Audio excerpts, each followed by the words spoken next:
Welcome back to Laddu Kitchen. First time ನಿನ್ನ ಚಾನಲ್ನ ನೋಡ್ತಾ ಇದ್ದರೆ ಸಬ್ಸ್ಕ್ರೈಬ್ ಮಾಡಿ, ಪಕ್ಕದಲ್ಲಿರೋ ಬೆಲ್ ಐಕಾನ್ನ ಕ್ಲಿಕ್ ಮಾಡಿ. ನಾನು ನಿಮ್ಗಿವತ್ತು ದಿಢೀರಂತ ಮೂಲಂಗಿ ಪಲ್ಯ ಮಾಡೋದು ಹೇಗೆ ಅಂತ ತೋರಿಸ್ಕೊಡ್ತಾ ಇದ್ದೀನಿ. ಪ್ರತಿ ಸಲ ನೀವು ಕ್ಯಾರೆಟ್ ಪಲ್ಯ, ಬೀಟ್ರೋಟ್ ಪಲ್ಯ ಈ ಥರ ಎಲ್ಲ ಥರದ್ದು ಮಾಡ್ತಾ ಇರ್ತೀರ. ಆದರೆ ಇದು ದಿಢೀರಂತ ಸುಲಭವಾಗಿ ಮನೆಯಲ್ಲೇ ಮಾಡೋ ಅಂಥ ರೆಸಿಪಿ. ಬನ್ನಿ ಅದಕ್ಕೆ ಬೇಕಾಗಿರುವ ಇಂಗ್ರೀಡಿಯೆಂಟ್ಸ್ ಏನು ಅಂತ ನೋಡ್ಕೊಂಬರೋಣ. ಮೂಲಂಗಿ, ತೆಂಗಿನಕಾಯಿ ತುರಿ, ಈರುಳ್ಳಿ, ಕಡಲೆಬೇಳೆ, ಉದ್ದಿನಬೇಳೆ, ಒಣಗಿದ ಮೆಣಸಿನ್ಕಾಯಿ, ಕೊತ್ತಂಬರಿ ಸೊಪ್ಪು, ಸಾಸಿವೆ, ಕರಿಬೇವು, ರುಚಿಗೆ ತಕ್ಕಷ್ಟು ಉಪ್ಪು. ಈಗ ನಾನೊಂದು ಪ್ಯಾನ್ನ ಕಾಯಕ್ಕೆ ಇಟ್ಕೊಂಡಿದ್ದೀನಿ. ಪ್ಯಾನ್ ಕಾದಾಗಿದೆ. ನಾನೀಗ 1-2 ಟೇಬಲ್ ಸ್ಪೂನ್ ಆಗೋಷ್ಟು ಎಣ್ಣೆನ ಹಾಕ್ಕೊತಾ ಇದ್ದೀನಿ. ಎಣ್ಣೆ ಸ್ವಲ್ಪ ಕಾದಾದ್ಮೇಲೆ ನಾನು ಒಂದು ಅರ್ಧ ಟೇಬಲ್ ಸ್ಪೂನ್ ಆಗೋಷ್ಟು ಸಾಸಿವೆನ ಹಾಕ್ಕೊತಾ ಇದ್ದೀನಿ.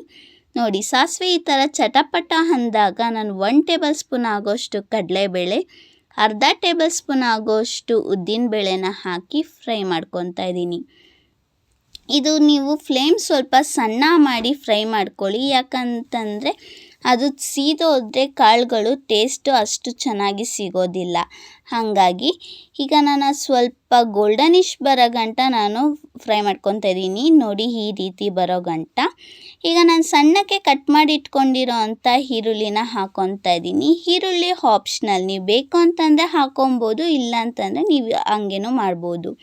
ಈಗ ನಾನು ಇದಕ್ಕೇ ಸ್ವಲ್ಪ ಕರಿಬೇವು, ಒಂದು 4ರಿಂದ 5 ಆಗೋಷ್ಟು ಒಣಗಿದ ಮೆಣಸಿನ್ಕಾಯಿನ ಸೇರಿಸಿ ಫ್ರೈ ಮಾಡ್ಕೊತಾ ಇದ್ದೀನಿ.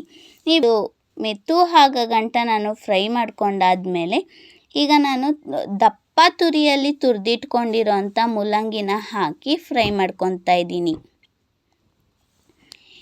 ಈಗ ನಾನು ಸ್ವಲ್ಪ ಫ್ರೈ ಮಾಡ್ಕೊಂಡಾದ್ಮೇಲೆ ರುಚಿಗೆ ತಕ್ಕಷ್ಟು ಉಪ್ಪನ್ನ ಹಾಕ್ಕೊತಾ ಇದ್ದೀನಿ. ನಾವು ಮೂಲಂಗಿ ತಿನ್ನೋದ್ರಿಂದ ನಮ್ಮ ದೇಹಕ್ಕೆ ತುಂಬಾ ಒಳ್ಳೆಯದು ಸಿಗುತ್ತೆ. ನಮಗೆ ಇದರಲ್ಲಿ ಬೆಸ್ಟ್ ಮೆಡಿಸನ್ ಕೂಡ ಸಿಗುತ್ತೆ. ಯಾಕಂತಂದರೆ ಇದು ಗ್ಯಾಸ್ಟ್ರಿಕ್ಗೆ ನಾವು ವಾರಕ್ಕೆ 1-2 ಸಲ ಈ ಥರ ಪಲ್ಯ ಮಾಡ್ಕೊಂಡು ತಿನ್ನೋದ್ರಿಂದ ನಮ್ಮ ದೇಹಕ್ಕೆ ತುಂಬಾ ಉಪಯೋಗ ಆಗುತ್ತೆ. ಈಗ ನಾನು ಸ್ವಲ್ಪ ಚೆನ್ನಾಗಿ ಫ್ರೈ ಮಾಡ್ಕೊತಾ ಇದ್ದೀನಿ. ನಾನು ನೀರು ಹಾಕದೆ ಫ್ರೈ ಮಾಡ್ಕೊತಾ ಇದ್ದೀನಿ. ಯಾಕಂತಂದರೆ ಮೂಲಂಗಿದಲ್ಲೇ ಅದು ಸೈಡಲ್ಲೆಲ್ಲ ನೀರು ಬಿಟ್ಕೊತಾ ಇದೆ. ನೋಡಿ, ನಾವು ಜಾಸ್ತಿ ನೀರು ಹಾಕೋದ್ರಿಂದ ಅದು ಒಳ್ಳೆ ಪಾಯಸ ಥರ ಆಗೋಗ್ಬಿಡುತ್ತೆ. ಅದು ತುಂಬ ಚೆನ್ನಾಗೂ ಇರಲ್ಲ. ಈಗ ನೀರು ಸ್ವಲ್ಪ ಡ್ರೈ ಆಗೋ ಗಂಟನೇ ನಾನು ಫ್ರೈ ಮಾಡ್ಕೊತಾ ಇದ್ದೀನಿ. ಈಗ ನಾನು ಸ್ವಲ್ಪ ತೆಂಗಿನಕಾಯಿ ತುರಿ ಹಾಕ್ಕೊತಾ ಇದ್ದೀನಿ.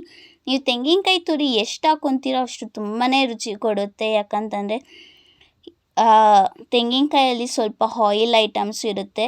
ಹಾಗಾಗಿ ಈಗ ನಾನು ಸ್ವಲ್ಪ ಕೊತ್ತಂಬರಿ ಸೊಪ್ಪನ್ನ ಹಾಕಿ ಫ್ರೈ ಮಾಡ್ಕೊತಾ ಇದ್ದೀನಿ. ನಾನು ಈಗ ಲಿಡ್ನ ಕ್ಲೋಸ್ ಮಾಡಿ ಒಂದು 5 ಮಿನಿಟ್ಸ್ ಬೇಯಿಸ್ಕೊತಾ ಇದ್ದೀನಿ. ಈಗ ನೋಡಿ, ರುಚಿಯಾದ ಮೂಲಂಗಿ ಪಲ್ಯ ರೆಡಿಯಾಗಿದೆ. Thank you for watching.